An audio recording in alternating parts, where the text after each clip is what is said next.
میں نہیں کہہ رہا ہوں، سید سجاد کہہ رہی ہیں کہ آپ عالمہ غیر معلمہ ہیں. صلوات بھیجیں محمد آل محمد پر. آپ عالمہ غیر معلمہ.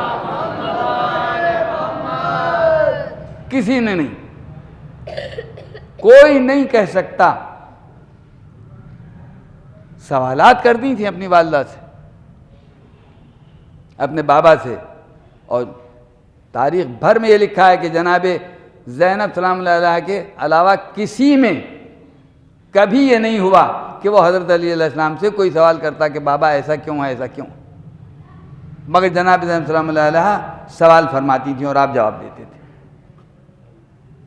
اور ایک درود بھیجیں محمد آل محمد پر.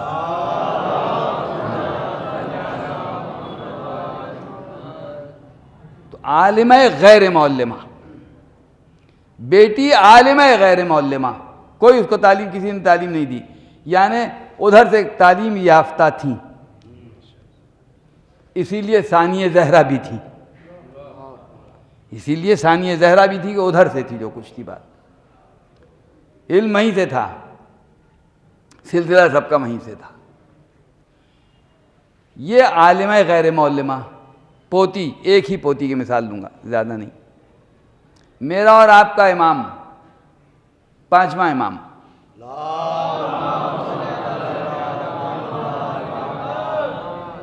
کس کے بیٹے تھے؟ کس کے بیٹے تھے؟ ہیں؟ چوتھے امام کے بیٹے تھے. جناب چوتھے امام کی زوجہ کا نام کیا تھا؟ نہیں، والدہ تھی. چوتھے امام کی، پانچویں امام کی والدہ کا نام کیا تھا؟ فاطمہ تھا. صلوات بھیجیں. فاطمہ بنت حسن. ادھر سے آواز آئی، فاطمہ بنت حسن. ٹھیک ہے. پانچواں امام فرماتا ہے کہ میں اپنی ماں پر فخر کرتا ہوں. کیا فرمایا؟ دادی پر تو فخر کرتے ہی تھے، لیکن میں اپنی ماں پر فخر کرتا ہوں. امام حسن علیہ السلام کی بیٹی، سید سجاد کی زوجہ، امام محمد باقر علیہ السلام کی والدہ.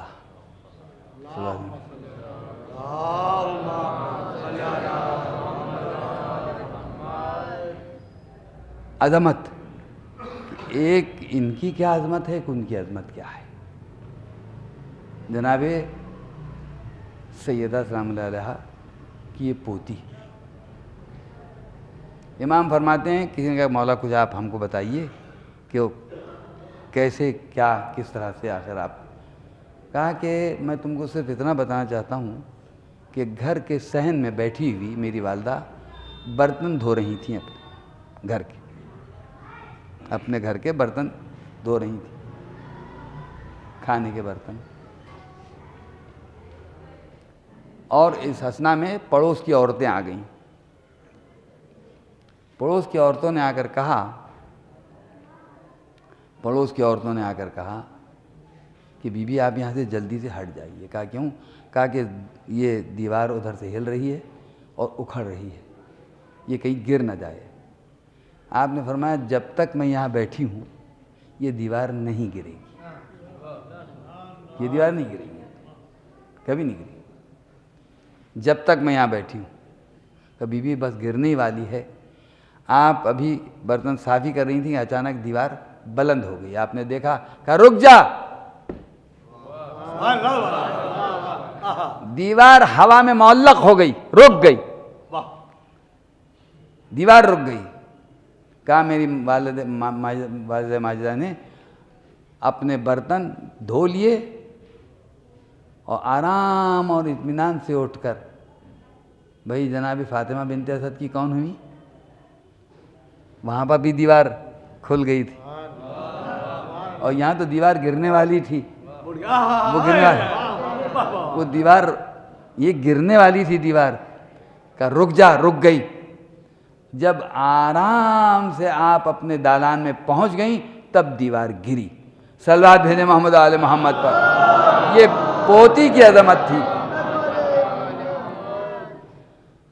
میں زیادہ آپ حضرات کو زحمت نہیں دینا چاہتا، مگر یہاں پر مجھے ایک بات یاد آئی، ایک پوتی مجھے اور یاد آ گئی۔ آپ سب جانتے ہیں جو کربلا میں تھی،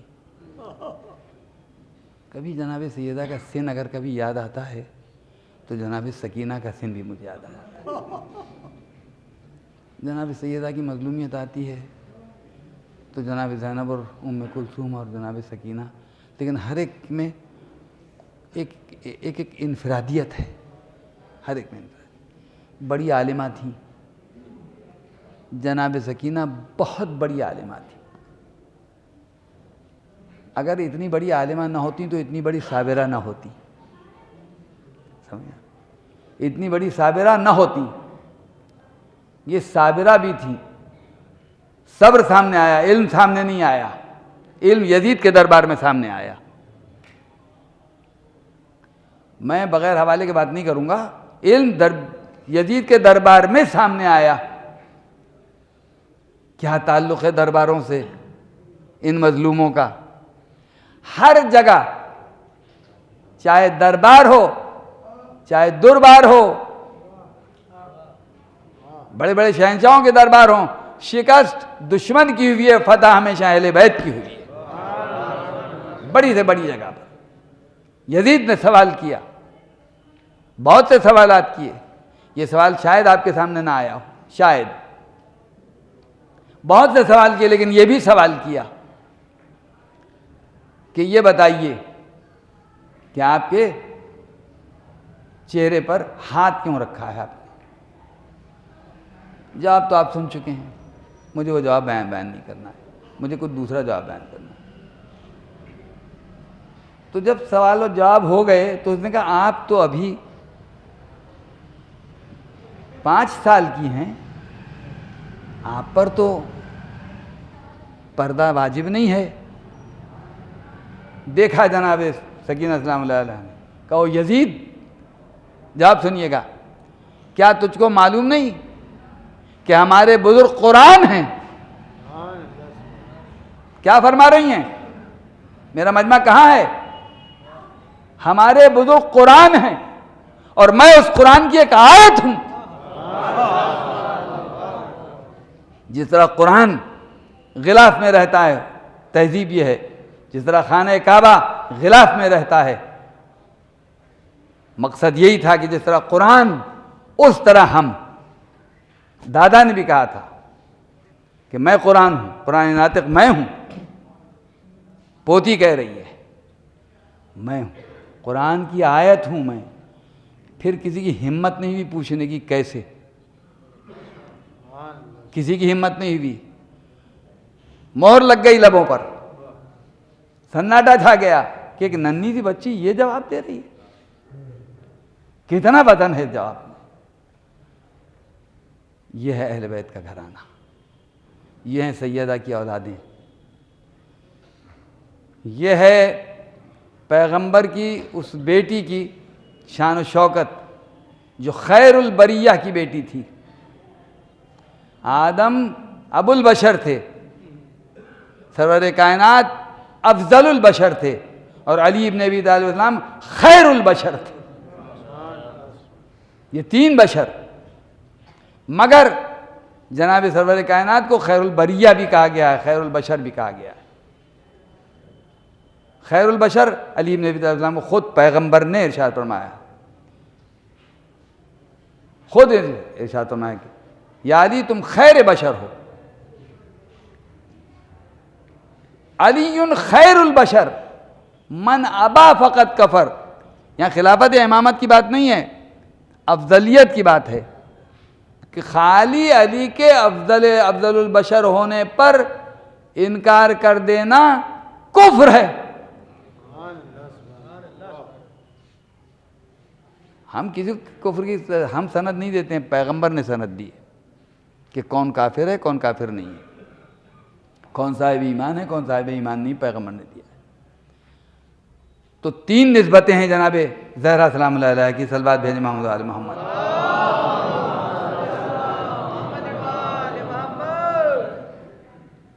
خیر البریہ اور افضل البشر کی بیٹی، افضل البشر کی بیٹی، ایک دوسری فضیلت خیر البشر کی زوجہ، دو جوانان جنت کے سردار کی ماں، تین فضیلتیں ہوئی، ٹھیک ہے؟ تین فضیلتیں ایسی ہیں کہ جو جس میں ان کا کوئی ثانی ہے ہی نہیں. ایسی ماں کی بیٹی ثانیہ زہرا کہلاتی. بس سمجھ جائیے کہ ماں اور بیٹی کا مرتبہ کیا ہوگا، کیا درجہ ہوگا، کیا عظمت ہوگی دونوں کی. یہ ہیں جناب سیدہ سلام اللہ علیہ. ہم کو بہت دور جا کے نہیں، ہم کو قریب سے معرفت حاصل کرنا چاہیے. جتنے ہم اہل بیت السلام سے قریب ہوتے جائیں گے اتنا ہمارے پاس معرفت کے دروازے کھلتے چلے جائیں گے. جناب سیدہ سلام اللہ علیہ کی عظمت تھی دوستو. بس ایک بات پر بڑا افسوس ہوتا ہے اور ہم قیامت تک اس بات پر روتے رہیں گے، ماتم کرتے رہیں گے، عزاداری کرتے رہیں گے. اپنے امام زمان اسلام کی خدمت میں ہم تعزیت پیش کرتے رہیں گے ہمیشہ. ہم مر جائیں گے لیکن یاد رکھیے عزاداری ہمیشہ باقی رہے گی، کیونکہ جن مظلوموں کی آہ ہے اس میں، یہ احتجاج قیامت تک رہے گا. جو عزاداری کی شکل میں یہ احتجاج ہے ظلم کے خلاف. ظلم کے خلاف کربلا سے لے کے آج تک آواز بلند ہو رہی ہے اور آج سے لے کے قیامت تک کی آواز بلند ہوتی رہے گی. اسے کوئی روک نہیں سکتا، کسی کی مجال نہیں ہے، کسی میں ہمت نہیں ہے، کسی میں قوت اور طاقت نہیں ہے. یہ عزاداری رہے گی اور یہ عزاداری جہاں اور بہت سی چیزوں کا ذریعہ ہے، ہماری زندگی کا بھی یہی ذریعہ ہے. ہماری قبر میں راحت کا بھی یہی ذریعہ ہے. ہمارے لیے وہاں حشر میں بھی یہی ہماری راحت کا ذریعہ ہے. جتنا ذریعہ شافعہ محشر ہے، شافعہ محشر ہے جناب سید اسلام اللہ، جہاں 13 معصوم آپ کی اور میری، آپ کی کیا کہوں، مجھ جیسے گناہگاروں کی شفاعت بہت مشکل ہے. ممکن ہے سینکڑوں، ہزاروں، لاکھوں لوگوں کے لیے کہ اہل بیت، یعنی اہل بیت میں یہ 13 معصوم شفاعت نہ کر سکیں. لیکن شافعہ محشر خداوند تعالیٰ نے جناب سیدہ کو بھی بنایا. جب سب شفاعت کر چکے ہوں گے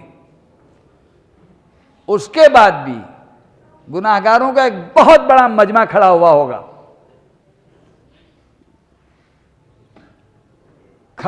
مجمع. اسے کوئی امید نہیں ہوگی. اسی اثنا میں آواز آئے گی نہایت ادب سے، کھڑے ہو جاؤ، سید نساء العالمین کی سواری آ رہی ہے.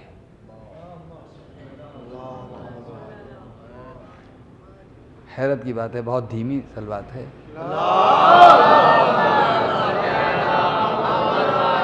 سواری آ رہی ہے، انبیاء کھڑے ہوئے، پیغمبر کھڑے ہوئے، 13 معصوم کھڑے ہوئے تعظیم کے لیے. یہ عظمت ہے فاطمہ کی. آپ نے تو خالی وہاں عظمت دیکھی جناب رسول اللہ صلی اللہ علیہ وسلم کی، لیکن اس کا بھی مسئلہ الگ ہے، وہ بھی اب اس وقت نہیں بیان کر سکتا. تو وہ اس درجے پر جو فائد ہے بی بی، وہ سامنے آئی ہے. وقت پالنے والے میں فریاد لائی ہوں اپنی. بہت جلد آپ کو میں مصائب تک پہنچا رہا ہوں، بس یہ عرض کر دوں. کہا کیا ہے، تم اپنا مقدمہ پیش کرو. کہا یہ جو میرے چاہنے والے ہیں، یہ جو گناہگار ہیں جن کا کوئی شفاعت کرنے والا نہیں ہے، میں ان کی شفاعت کے لیے آئی ہوں. اس کے بعد ارشاد ہوگا کہ کیا لائی ہو ان کی شفاعت کے لیے. کہا عباس کے 2 بازو ہیں، علی اکبر کے کلیجے کا خون ہے، علی اصغر کا کرتا ہے، بہت کچھ لائیں. ایک ایک چیز پر اہل محشر رو رہے ہوں گے. جو یہاں رونے کے عادی ہیں وہ وہاں خوش ہوں گے. آواز آ رہی ہے یہ لائی ہوں، یہ لائی ہوں، یہ لائی ہوں، یہ زینب کے سر کی چادر لائی ہوں، یہ زینب کے سر کی چادر لائی ہوں۔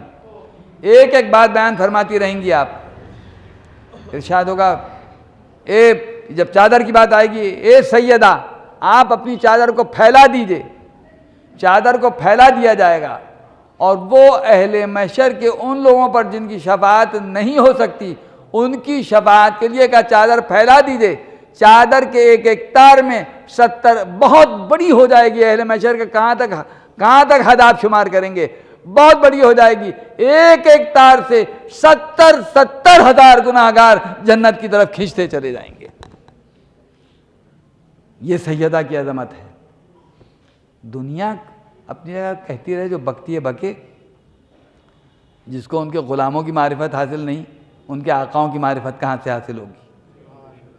برادران ایمانی، وہ سیدہ دروازے اور دیوار کے بیچ میں، دروازے اور دیوار کے بیچ میں کیسے؟ لکھا ہے کہ جب علی بن ابی طالب السلام نے سقیفہ کی اس بزم سے ہٹ کر اپنے گھر میں یہ ارادہ کر لیا بیٹھنے کا، اور لوگوں سے کہلوا دیا کہ میں اس وقت تک گھر سے باہر نہیں نکلوں گا جب تک قرآن جمع نہیں کر لوں گا، اس وقت تک میں اپنے دوست پر ابا نہیں ڈالوں گا۔ اس وقت گھر پر لوگ آئے، یہ لکھا بعض واقعات میں لکھا ہے کہ اس وقت لوگ آئے اور انہیں نے آ کے کہا کہ یا علی بیعت کے لیے چلو۔ علی بن ابی طالب السلام نے انکار کیا، بچوں جوانوں کو دھیمے، بہت آہستہ طریقے سمجھا رہا ہوں۔ آپ نے فرمایا کہ میں بیعت نہیں کروں گا، مجھے اپنے گھر پر بیٹھ کے قرآن جمع کرنا ہے۔ کہا نہیں آپ کو چلنا ہوگا۔ کہا میں تو نہیں جاؤں گا۔ اور بھی لکھا ہے بعضوں نے کہ اور بھی کچھ لوگ کھڑے تھے کہیں آپ کے در اقدس کے پاس، مگر اتنی ہی دیر میں جب وہاں پیغام پہنچ گیا کہ علی نہیں آ رہے ہیں تو لکڑیاں لے کر بھیج دیا گیا جلانے کی۔ اور ایسے ایسے لوگ جو رسول اللہ صلی اللہ علیہ وسلم کی بزم میں بیٹھے رہتے تھے وہاں آئے، اور آ کے ایک نے کہا کہ کیا تم ڈرتے ہو؟ خبر کہا، کسی نے کہا کہ علی تلوار کھینچ لیں گے۔ کہا ہرگز نہیں کھینچیں گے، میں رسول خدا صلی اللہ علیہ وسلم سے سن چکا ہوں، رسول خدا سے سنا ہے کہ علی پر وقت ایسا آئے گا، مگر علی تلوار نہیں کھینچے گا، یہ وہی وقت ہے، آگ لگا دو۔ جناب سیدہ نے پوچھا، مختصر جناب سیدہ نے پوچھا کیا اس گھر کو آگ لگا دو جس میں جوانان جنت کے سردار ہیں، رسول کا بھائی ہے، رسول کی بیٹی ہے، کہ کوئی بھی ہو ہم آگ لگا دیں گے۔ اور اسی اثنا میں آپ کے گلے میں رسی ڈالی گئی، حضرت علیہ السلام کے گلے میں، اور کھینچا گیا۔ آپ نے دیکھا، کہا خلو ابو الحسن کو چھوڑ دو ورنہ میں بد دعا کروں گی۔ آپ کہتی جاتی ہوں دروازے کو آگ لگا دی گئی۔ لکھا ہے کہ ایک جناب سیدہ سلام اللہ علیہ نے دروازے کو روکنے کے لیے اپنا ہاتھ بلند کیا، دوسرا ہاتھ بلند کرنا چاہتی تھیں کہ کسی نے تلوار کے دستے سے آپ کے بازو پر ضرب لگائی، اتنی زبردست ضرب لگائی کہ ہاتھ چھوٹ گیا، ایک چیخ ماری آپ نے، ایک نے تازیانہ لگایا، اسی اثنا میں کسی نے آگ لگا دی۔ جناب سیدہ سلام اللہ نے دروازے کو ڈھکیلا، مگر اس دوران میں ادھر سے ہجوم ہوا، ہجوم نے دروازے کو ڈھکیلا، دروازے اور دیوار کے بیچ سے ایک آواز آئی، اے اسماء، اے فضہ، میرا محسن شہید ہو گیا، میرا محسن شہید ہو گیا، ادھر کی پسلیاں ادھر، ادھر کی پسلیاں ادھر۔ اے مولا کے چاہنے والوں، علی بن ابی طالب السلام نے جب غسل دیا تو چیخ مار کر رو رہے تھے۔ ارشاد فرمایا، کسی نے پوچھا کہ یا علی اس وقت اتنی چیخ کے کیوں گریا فرما رہے ہیں؟ کہا سیدہ نے مجھ سے چھپایا، سیدہ نے مجھ سے چھپایا کہ ان کی پسلیاں ٹوٹ گئی ہیں۔ ایک ہنگامہ تھا، ایک قیامت تھی، آپ نے تو سن لیا آرام سے۔ لیکن یہ بتائیے کہ 75 دن جناب زینب، جناب ام کلثوم اور جناب علی بن ابی طالب علیہ السلام اور امام حسن اور امام حسین السلام نے کس طرح سیدہ کی آہ و بکا سنی ہوگی۔ 75 دن تک، جس کو دیکھ کر یہ کہا جا رہا ہے کہ ان سے کہہ دو کہ دن میں روئیں یا رات میں روئیں، راستے سے جا رہی ہیں رو رہی ہیں۔ بیت الحزن بنایا گیا، جس کے صدقے میں آج یہ امام باڑے بنے ہوئے ہیں، بیت الحزن بنایا گیا، جناب سیدہ کو وہاں لے جایا گیا، ایک باقاعدہ مقام بنایا گیا جنت البقیع میں کہ آپ یہاں بیٹھ کے گریہ فرمائیے، وہاں گریہ فرماتی تھیں، بیٹے ساتھ ہوتے تھے۔ یہ جب بیٹے دفن کر کے آ گئے ہوں گے، ماں کو جب دفن کر کے آ گئے ہوں گے، ان کا اور ان بچیوں کا کیا حال ہوا ہوگا جو ابھی چھوٹی چھوٹی تھی، کوئی 6 سال کی تھی، کوئی 5 سال کی تھی، گھر میں کیسا سناٹا ہوگا۔ مگر میں ایک بات عجیب سی دیکھتا ہوں کہ ہر شخص کوئی نہ کوئی پیدا ہو جاتا ہے جو تعزیت ضرور پیش کرتا ہے، تعزیت ضرور پیش۔ سیدہ کو تعزیت پیش کرنے کے لیے کوئی نہیں آیا، لکڑیاں تو لے کر آ گئے، ہاں مگر پھر بھی یہ کہوں گا ضرور کہ جناب زینب اور ام کلثوم کو، امام حسن امام حسین السلام کو حضرت علی علیہ السلام نے بھی دلاسا دیا ہوگا، اور بھی لوگ آئے ہوں گے جنہوں نے علی بن ابی طالب السلام کو بھی دلاسا دیا ہوگا، تعزیت پیش کی ہوگی، مگر ہائے کربلا، اے بی بی آپ کے گھر پر لکڑیاں جمع کی گئیں، آگ لگائی گئی، اس میں کوئی شک نہیں ہے، کوئی شک نہیں اس میں، لیکن ایسا تو نہیں ہوا کہ خیمے جل گئے ہوں، بیویاں خیموں کے باہر آنے کے لیے تڑپ رہی ہوں اور پوچھ رہی ہیں سید سجاد اب آپ کا کیا حکم ہے؟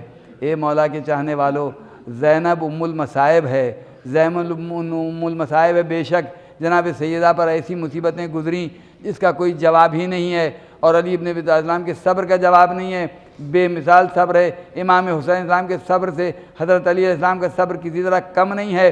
اے مولا کے چاہنے والو، ذرا آپ اس بات پر غور کریں کہ جناب سیدہ سلام اللہ علیہ کی وفات کے بعد ان بچوں کا کیا حال ہوا ہوگا۔ ہاں لوگ ضرور آئے ہوں گے تعزیت دینے کے لیے، اور کوئی تاریخ یہ نہیں بتاتی کہ اب دوبارہ کوئی آیا گھر کو جلانے کے لیے، یا اب کوئی دوبارہ آیا تماچے مارنے کے لیے، اب کوئی نہیں، مگر کربلا میں سب کچھ ہو گیا، کربلا میں سب کچھ ہو گیا۔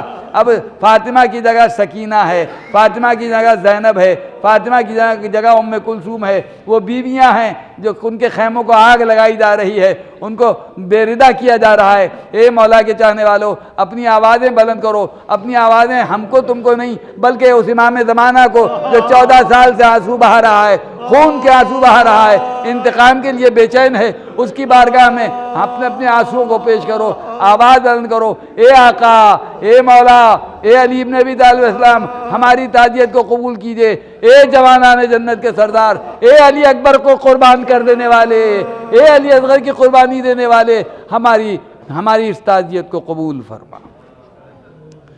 ربنا تقبل منا انک انت السمیع العلیم۔ بارہات واسطہ محمد علی محمد صلی اللہ علیہ وسلم کا، اہل بیت کے تصدق میں ہمارے گناہ صغیرہ و کبیرہ کو بخش دے، ہمارے مرحومین کی مغفرت فرما، ان کی قبروں کو منور و معطر و نورانی فرما، ان کا اعلیٰ علین میں جوار معصومین میں جگہ عطا فرما۔